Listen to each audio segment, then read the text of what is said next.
I would like to welcome you all for the first ever virtual Lunchalytics. I'm coming to you live from my mountain retreat in exile. And we have two fantastic guest speakers today. We have Dr. Erin Bayne, who's a professor in the Department of Biosci at the University of Alberta. His talk is titled Wiretapping the Wilderness, Ecological Monitoring in the Age of Big Data and Machine Learning.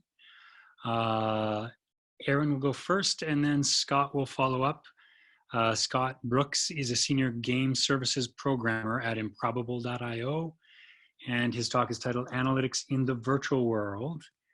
But before we do, I'm going to try this out in the Q&A. Is there anyone who is actually hiring right now? You're looking to hire because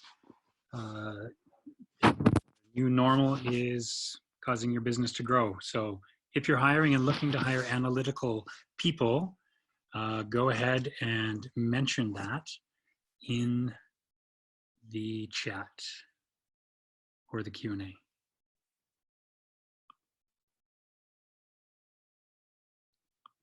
As we're people are frantically typing in. We will move on to recognizing our sponsors. As you can see, Lunchalytics is brought to you by Dark Horse Analytics. That's the company I work for. Alberta Blue Cross, Alberta Treasury Branch, and Startup Edmonton. So thanks to all our sponsors for making this possible. And I think with that, I don't see anyone reaching out to say that they're hiring at this point, but if you are, let me know.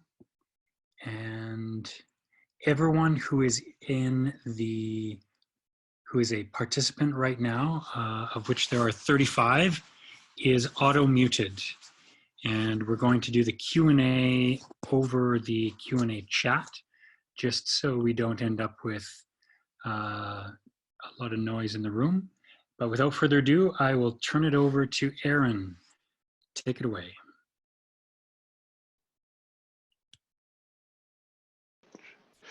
Can you hear me? We can hear you. Excellent. So screen share, I assume I'm going to get that.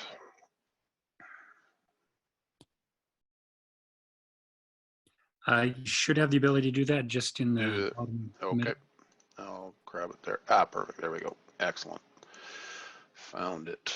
All right. Can everybody see a pretty slide that's got some wolves and birds on it? Indeed. All righty. Okay, so thanks for taking your lunchtime to listen to something that probably is a little bit different for a lot of you. So I'm a wildlife biologist, which means I'm dangerous with computers, and that's about as far as I get. But I have a wonderful team that works with me. And what I'm going to talk about today is sort of the next generation of wildlife and environmental monitoring and some of the directions that we're trying to take some of the technologies. So, you know, historically, what we did a lot, sorry, I just have to interrupt a phone call that was coming in. We went out in the woods and we would find the tracks of animals. We would go out in the woods and we would count the number of individuals that we could hear calling, things like that. Now, since that time, technology has started to change, and over the last decade, we've started to rely more and more on environmental sensors. And so the two sensors I'm going to emphasize today are remote cameras, which are these units here, and autonomous recording units, which are these units, which are an audio recording device that can record anywhere from, you know, whale sounds all the way up to high-level frequencies that humans can't hear, things like bats, etc. But what I want to talk a lot about is about how that amount of data is changing the way that we do our science. So what this sensor technology is allowing us to do, and what you're going to see here via this video, is over the past decade, the amount of data that we're getting is fast outstripping our ability to even process it. So in the past, since 2013, I've employed these 3 different sensors across Boreal, Alberta, and in fact, increasingly with other partners across Canada. And we are now actually at a petabyte of audio, video, and visual information. And these sensors can be used to detect all kinds of different species. And in fact, our current estimate is, in Alberta, there's about 350 species of birds and about 150 species of mammals. And with these sensors, we actually have the capacity, by the different ways we put them out, to collect data on all of them. At the same time, we're also including more and more and more sensors related to things like temperature, humidity, and other components of the environment that are all going out with this very large program across the province and increasingly across the country. Now, when we talk about cameras, this is the kind of things that we get. So we put a camera out on a tree, and more or less what happens is an animal or something walks in front of that camera at some point in time.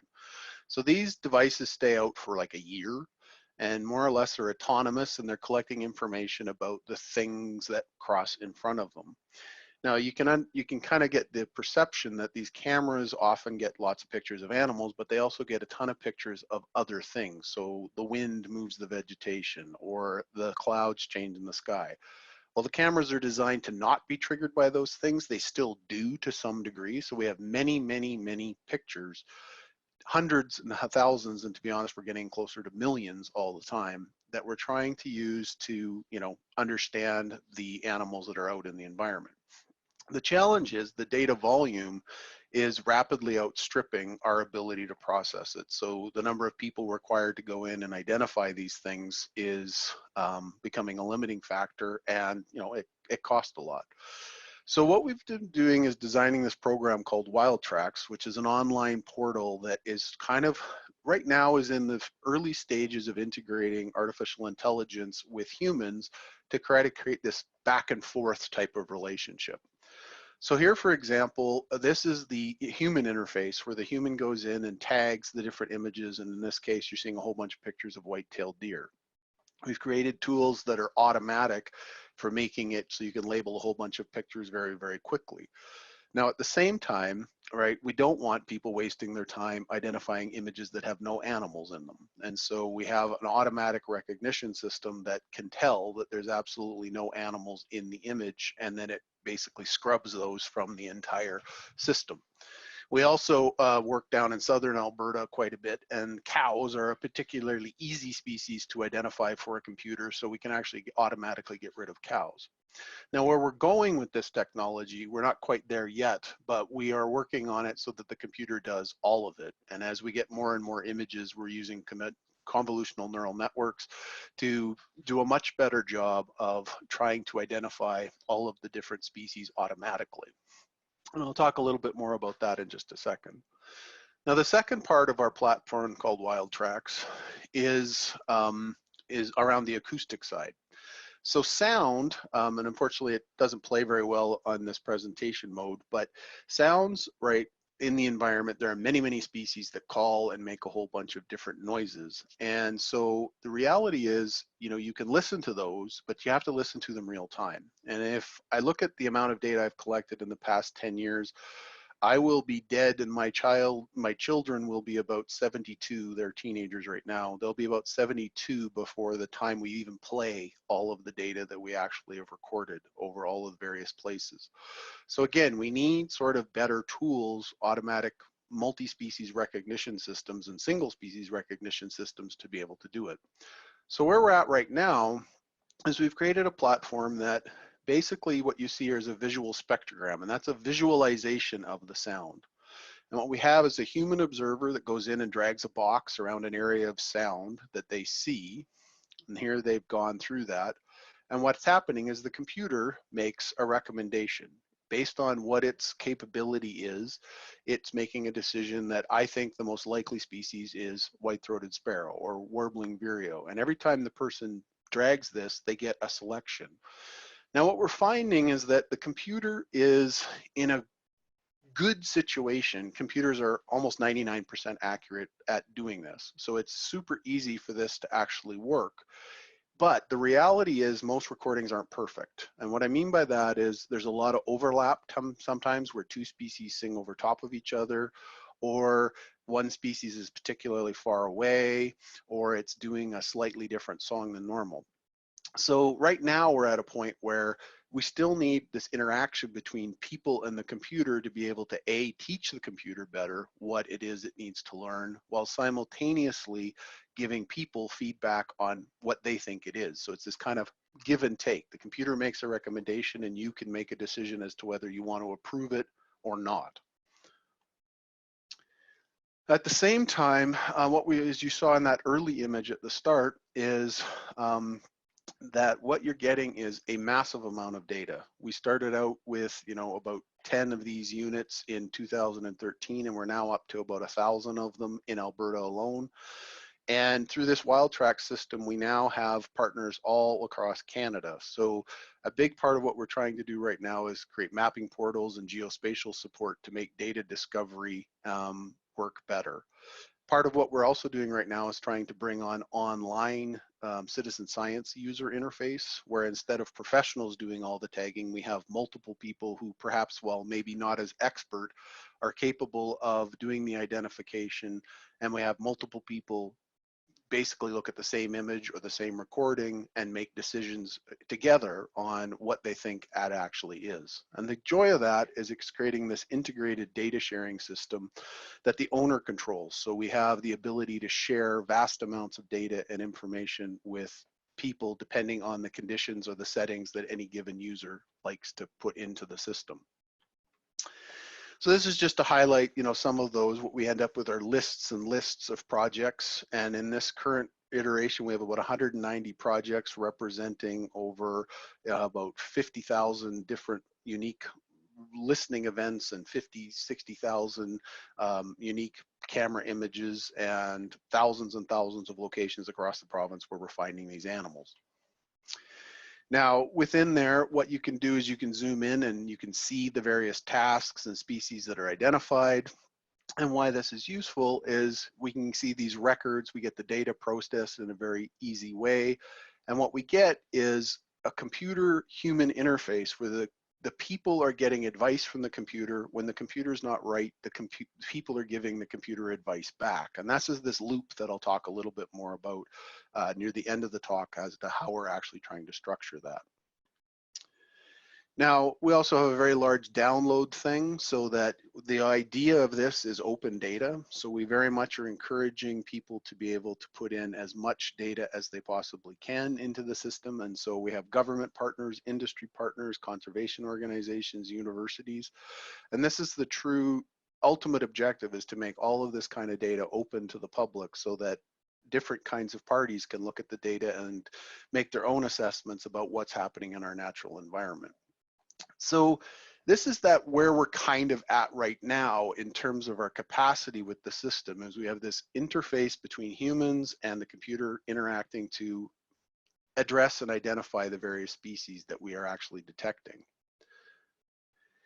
But we're also trying to take this one step further, which is to optimize the entire workflow of how data actually gets used. So as we said, WildTracks and the tools that we have, they're the data collection vehicle. So you put the sensor out in the environment, it collects the data, we bring it back, the computer and the humans work together to identify the species that are on it. Then what we're doing is we're actually using Google Earth Engine along with these species observations in machine learning techniques like boosted regression to make predictive models. And these predictive models then get output as a map that would say, what's the likelihood of finding this particular species in any given location in the province. But now this is where we're actually going, and there's becoming this feedback loop, right? So the idea being the data collection step involves the user tagging and identifying a species. The computer then says, okay, I now know what that species looks like in an image. I know what it sounds like on a spectrogram, those kind of things.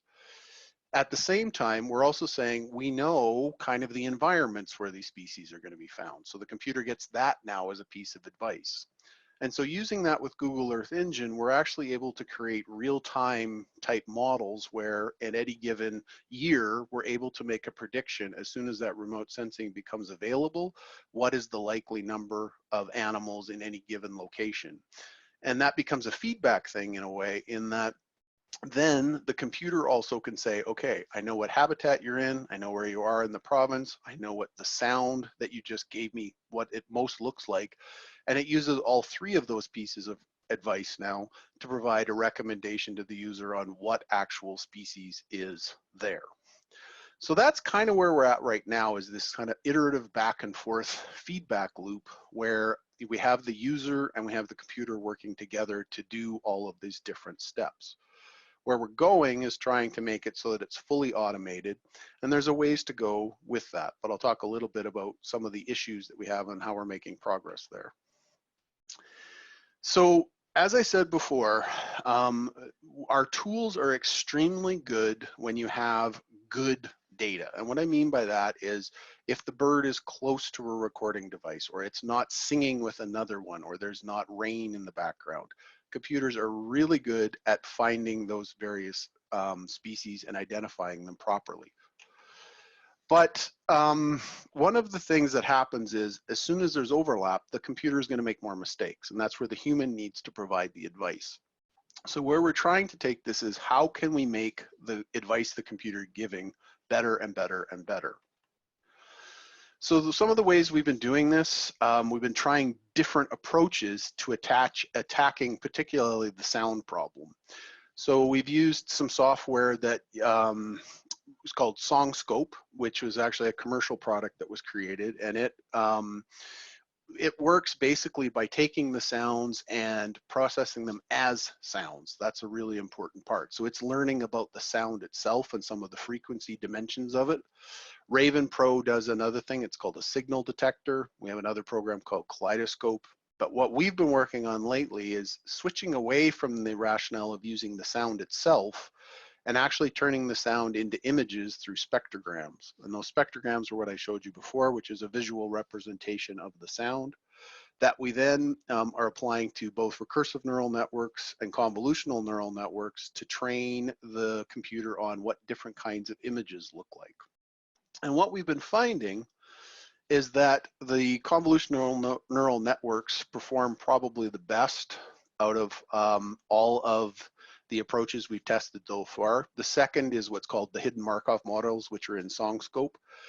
But what we've learned is that the actual approach one uses in terms of the capability to get recall and to get it accurate depends on the score thresholds one uses. So no matter what, a computer gives you sort of a score for every single species when it goes through and it looks for these species in a recording.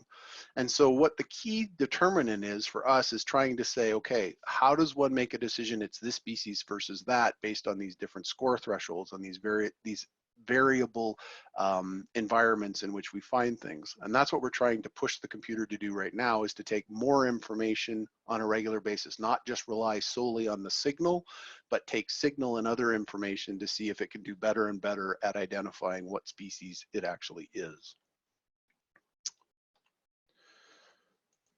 Sorry, there we go. One thing that, though, it's been very interesting in this process, and this goes again to sort of how one wants to use this technology, is how you train the computer. It really matters a lot. So we've tried everything from only using really good quality data. So in other words, near very recordings of birds, for example, where the bird is very close to the recording device, versus moderately far away versus far away, versus mixed training data where we give it all of the different distances. And what we find is that in general, giving it the near training data tends to work the best in terms of identifying things and finding the species, but it does do very poorly at identifying a species when it's far away. So that there's very complex interactions between the kinds of data that you give it and how well it's going to do in figuring out, you know, that this is this species in this different distance class or this different kind of overlap with another species, things like that. So this is a big part of what we're working on right now, is how can we improve this ability to detect birds when they're far away versus close. And we're getting better and better at it, but what we find is that most of the misidentifications the computer makes are for situations where the bird is reasonably far away from the recording device.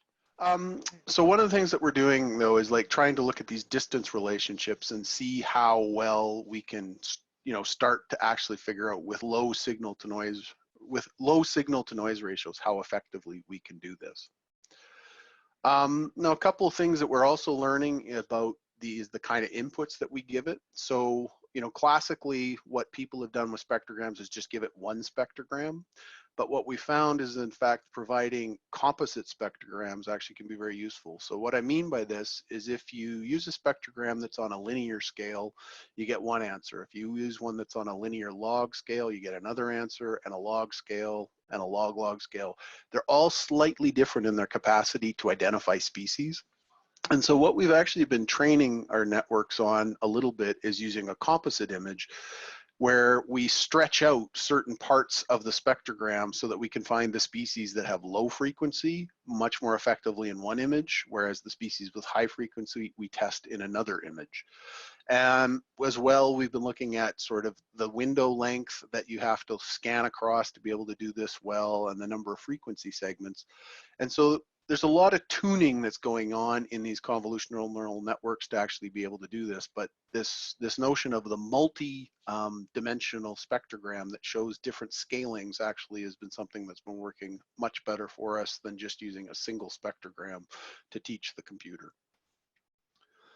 So, a big part of then what we have to do with this data is figure out, well, what does it mean, right? So when you take a recording like this, in the way the computers are built, all they're really being able to tell us is this species present or not? Which is good, and it's a very valuable contribution, but we want to take it further. We want to know how many individuals they are. We want to know how far apart they are.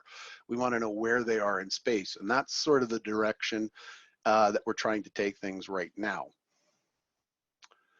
So one of the things, as I said before, is, how you train the computer has a really big influence on its ability to detect things. So if you use close data, you get one answer. If you use mid-range data, you get another answer, mixed, and so on and so forth.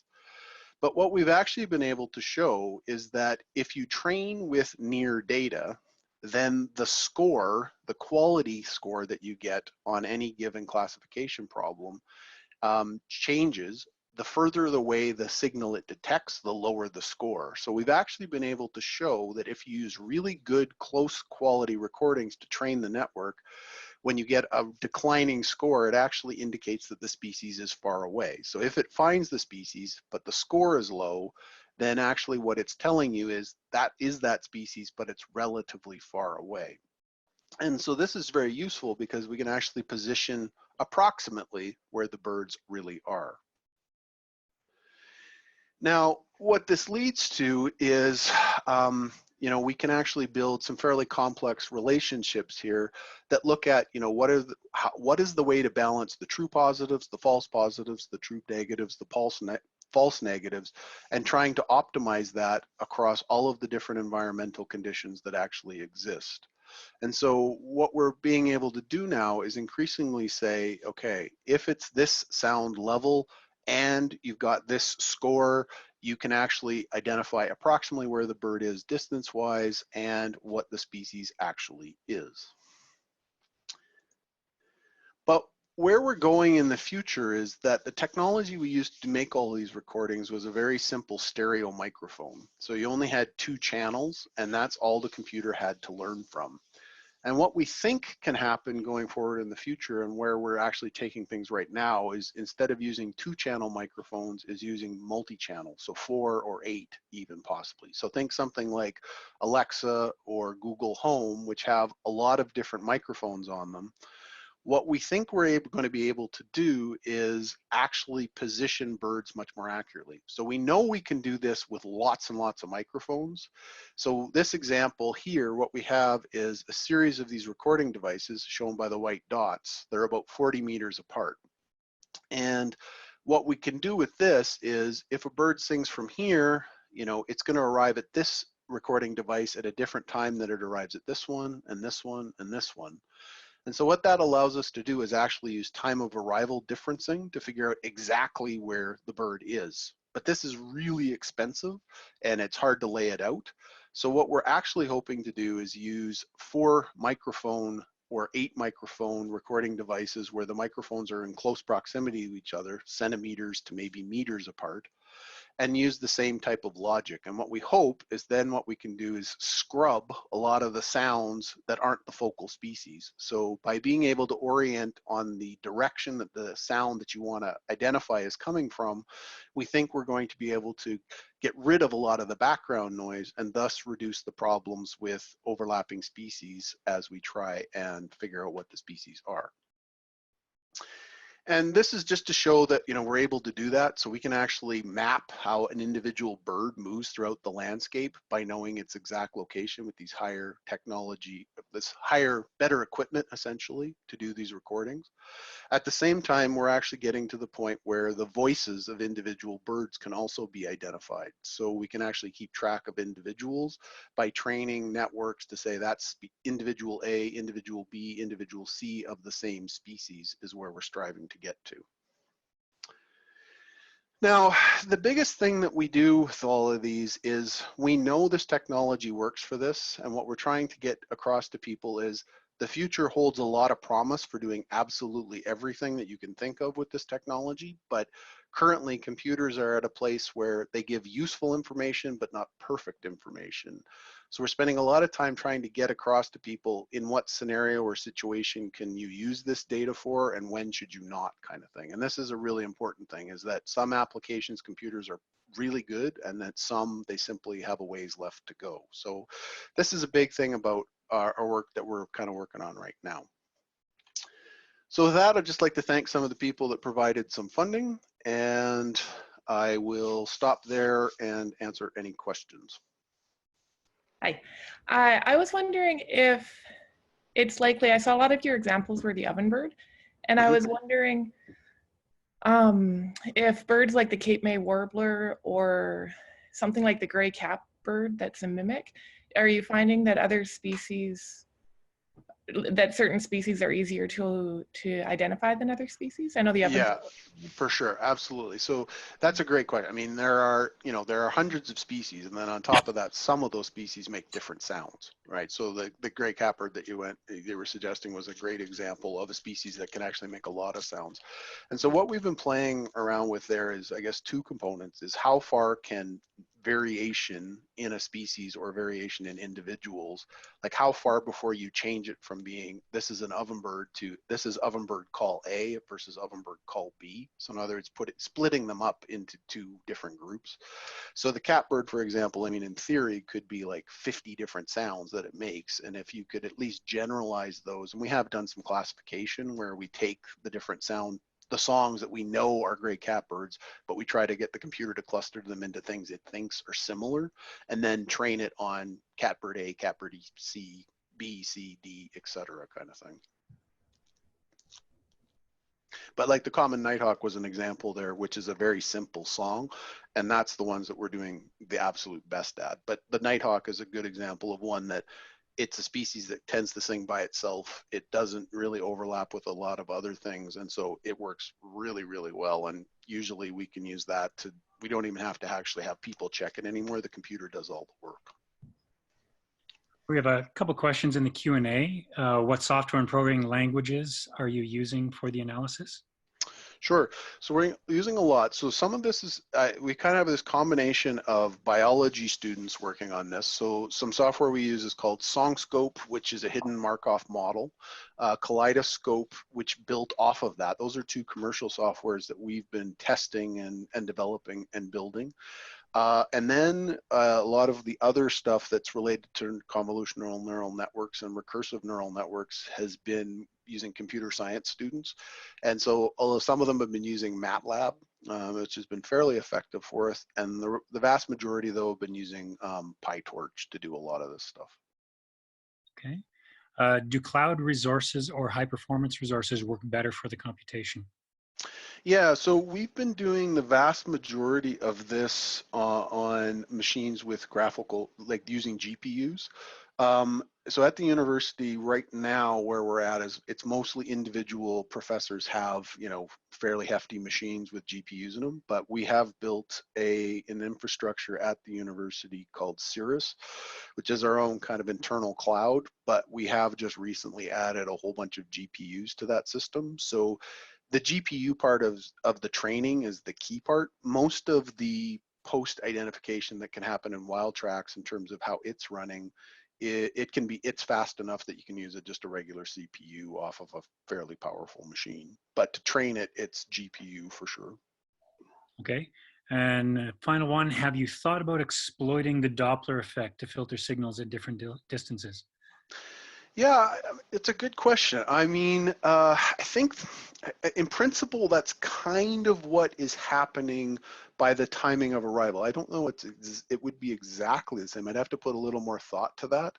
Like there's multiple ways to use the signal strength and the time to get at this distance component. So I'd have to put a little more thought to whether the Doppler effect could add anything to that or not. But thank you for the suggestion. That's something I'll have to think about.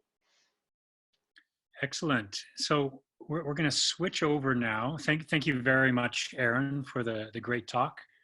And I can say that we're quite fascinated that we have all these machines listening to the forest. So be careful what you say out there. Yeah, exactly. Especially if you take a pee in the woods, we sometimes can hear it. So just to let you know. I'd love to see a map of that. All right. Next, I'll hand it over to Scott and tell us about your work at Improbable. Okay, can people hear me okay and see the screen properly? We can see your screen, yes. Cool, okay. So I'm Scott Brooks. I lead the online services team at Improbable's Edmonton studio. Improbable itself, some may have heard of, some may haven't, but it's a British IT company that provides kind of a full stack of multiplayer services to help kind of make it easier to make multiplayer games. The Edmonton studio is about 1.5 years old now, and we're hard at work building a game on top of Spatial OS, which is Improbable's networking stack. We haven't really announced any details about the game, so if you're here for pretty pictures or that kind of stuff, unfortunately don't have any of that. The main focus of this talk is kind of going to be talking about analytics inside of a virtual world and kind of some of the advantages and disadvantages of that. I also go over our analytics stack right at the end. So if you're kind of interested from the more technical side of how the infrastructure is set up, I get into that a little bit and can totally answer questions about that if anyone has them at the end. We're in an interesting position where we're building up our analytics process, but we don't have a lot of data yet. Right now, the tests that we do are largely a small group of people, and we'll give them a survey in order to figure out their experience. But we're going to need to discover how to find that same data from a larger player base where individual surveys don't work. So maybe we'll have another talk in 1 year or something like that with a bit more details about how we're gathering this data at scale. So yeah, I'm going to cover some of the advantages and disadvantages and the pipeline bit at the end. So one of the big differences in a virtual world is that it's virtual. We can change it if there's something that we don't like.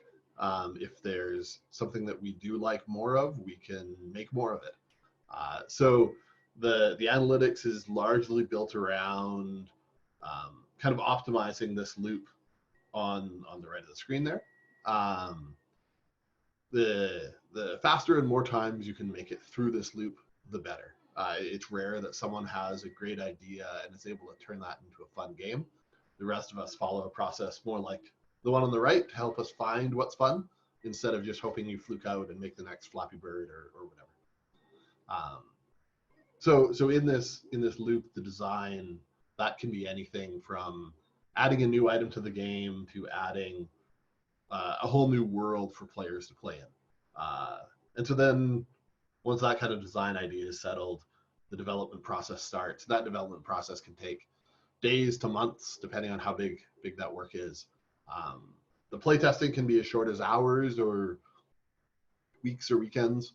And then the analysis of all that data is really the ongoing process that we're kind of building up and discovering the right way to surface that data back into design again. And since we're in control of that world that everything's gathered from, we can modify it. And if we don't like something, we can change it. And the most important part is that if we find something that people really engage in, sometimes that comes as a surprise, and we can add more of it. So sometimes you may find that players just need a better hint as to how to get somewhere. And so you can just put a road in, and that takes a few minutes depending on what tools you have. This is just a GIF that I found online of someone's road creation system. And so these are all things that in a virtual world, you don't need a team of engineers and pavers and a 6-month process to decide to build a road. You can just lay down a spline and turn it into a road. Designers can iterate, they can A/B test, they can adjust things on the fly. And we're looking at kind of an early access development model to get players into our game sooner, get their feedback, and then we can steer the game or the virtual world towards a better product in the end.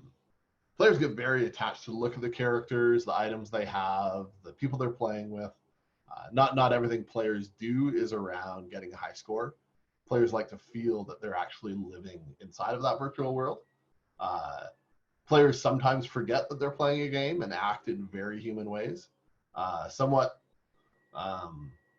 applicable, World of Warcraft had an epidemic by accident, and how the players responded to that was studied by epidemiologists, and papers were published on what that looked like and what we can learn from these players, being scared for their character in game and running to safety, and that what that means in our world. Some of the other things, it's way easier to experiment. You're kind of in control of the scarcity in the world. You can make it harder to get if you want to make it more important, or you can give it to everyone. A common thing is when an expansion pack comes out and everyone is given, a certain base level in order to get everyone to the same starting line. We would love to run experiments in the real world where if everyone made $100,000 a year, what would that change? Or anything, in between there. And inside of a virtual world, although the lessons aren't as applicable, we can still try different experiments like that. But there's also quite a few disadvantages. Players are strange, and they do indeed do strange things. Sometimes you might think something's broken with your telemetry, and all the players are just, standing in the same place. They may have just gotten bored and decided to build a tower. That's just something that, if people are playing your game long enough, they may go off and just do what they want to do rather than what you think they should be doing at that time. This is a shot from a game called The Stanley Parable, where the narrator is explaining to the player to move through the red door. But the whole game is kind of about, doing what the narrator doesn't say to do. So the player runs off through the blue door. And, the process of trying to get the player to do what you want them to do is that you might have a system that's built exactly how you want it to do, and your players will just be antagonistic and just do what they want to do. They'll even absolutely decide to do the opposite thing that you're trying to get them to do. Stanley Parable is a great game, and if you're stuck at home and looking for something to do, it's available for free on the Epic Game Store right now, actually. The other disadvantage, and it kind of ties to the advantage as well, but it's possible to change anything. And the constraints on our real world provide great bounds to what we can do and what players expect. When you're able to do pretty much anything in the world, then deciding and then executing on that concept can be incredibly hard. The variables you could adjust are kind of endless, and the choices that you could think work well may surprise players, and so they may not engage with your amazingly great idea because they don't know what to do with it. So that's kind of some of the big advantages and disadvantages of kind of all the freedom that's provided. The pipeline that we have for gathering this analytical data, we've open sourced it as part of kind of the Improbable tech stack. And so documentation.improbable.io has a link to the whole pipeline that you can set up. The way we have it set up is that servers and clients report kind of an array of events into the Kubernetes endpoint. That stores all that data, it collects those events, stores them in cloud storage. Then we're using BigQuery to query from all of that data. It uses an external table, which is an interesting feature in BigQuery. So we can expire the data in cloud storage for GDPR reasons or whatever. So the data just deletes on its own, and the query stays up to date with the recent data. We use a tool called DBT, which stands for the Data Build Tool. One of the concerns we had was having a bunch of reports with business data created by a bunch of different designers and not really having version control or process around what data they're using, how they're using it, and sharing. Are we calculating XP for one graph the exact same as we're calculating the experience that you may have gathered in a different part of the game? So using DBT, it runs queries and then submits the results back into BigQuery. And this lets us version control and code review and see those queries that we run run very often. And then we use Google Data Studio to generate our reports. We also use a bit of Mode for some of the other bits and pieces, but for the most part, Google Data Studio is the interface that we like to give designers to just kind of work with all that data. And then we also use this analytics platform for some other processes. We kind of gather and track a wide range of other metrics. These are less gameplay specific and more software health metrics. The workflow is the same for submitting those events as how it happens from the game clients and servers. But we track how long it takes to build our clients and servers, how long it takes to upload them, our functional test and unit test metrics to discover flaky tests or tests that take long and should be optimized. And then also the bandwidth usage during gameplay is important to us. And so that's something that we also track. And these other analytics are things that we're growing as time passes and just kind of tracking more and more stuff.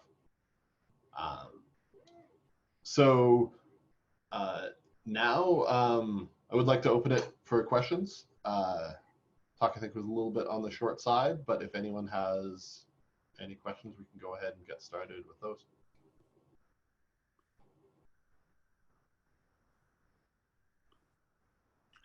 Well, on that note, Scott, it seems to me that you may have, oh, wait, we have just some thank yous coming from the crowd. I think you've covered it really well. Maybe that's why we just didn't have to worry. But thanks again for speaking and talking to the group here and helping us get an understanding of how analytics is being used in the gaming environment. And I wish everyone the best. Stay safe, stay home, wear a mask, do all the things.